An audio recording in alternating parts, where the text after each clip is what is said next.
If you've been with us from the beginning, you'll remember that the very first episode I mentioned we're going to need somebody to walk with us. We need a patron saint. We need someone who can give us the example of what it is to get out of the boat and to continue walking on the water. I mentioned that example for us would be called the patron saint of unforeseen circumstances. Just as we were getting into this pandemic 5 months ago, not knowing what it was going to look like, but knowing that we needed to remain faithful. And I mentioned that we would call upon the great Saint Joseph, who is the foster father of Jesus, who is the husband of the Blessed Virgin Mary. And he is the one who got out of the boat in the most crazy circumstances, the most unforeseen circumstances of his entire life. Who would ever think that they would be asked to be the foster father of the Son of God? That they would be married to a wife who would remain a virgin yet bear a child that wasn't from him, it wasn't his own. And he would continue to be asked to walk with her, continuing to get out of the boat at every instant, to never turn back, to not stay in the boat, but to get out and to keep walking. Joseph would do a lot of walking in his life.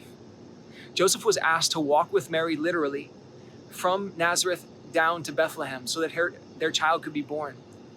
When he got there, 64 miles away, he was asked to walk to Egypt, to take Jesus because he was going to be killed, and to take his mother and to walk to Egypt, to a place where his ancestors were persecuted and enslaved for 215 years. That's what he would be walking to. Who would want to get out of that boat? Who would want to walk on that water?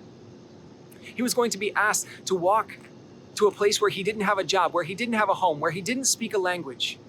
He was being asked to get out of the boat and walk there.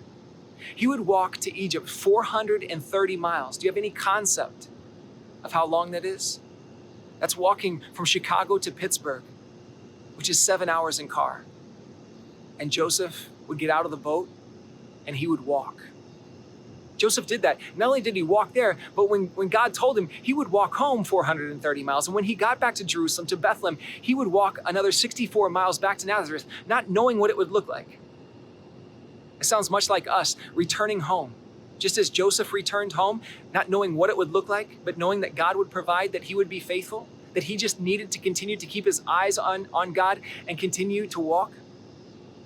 But we're walking back to a place. We're coming back to this place, and the Lord's going to ask us to get out of the boat and walk. And he's asking us to keep our eyes on him. You remember in that story when Peter got out of the boat, how far did Peter walk? You know, we often assume that he took 1 or 2 steps and he fell beneath the water. You know what I think? I think we don't give Peter enough credit. You know what the scriptures say? The scriptures don't tell us how far Peter walked.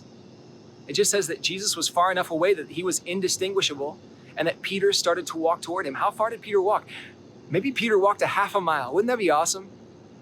Why don't we give him the benefit of the doubt? Peter walked a half a mile on the water. We just know that when we get out of the boat, the Lord is going to ask us to take steps. He's going to ask us to walk. When we get back to campus here, you don't know what it's going to look like when you come back home, when you get back to school. It might not be like it was before, but the Lord is going to ask us to walk in faithfulness and keep our eyes on him. As we get back here, let's remember, we're not going to look down. We're not going to look at our fears. We're going to look up in faith, and our eyes are going to be fixed on God.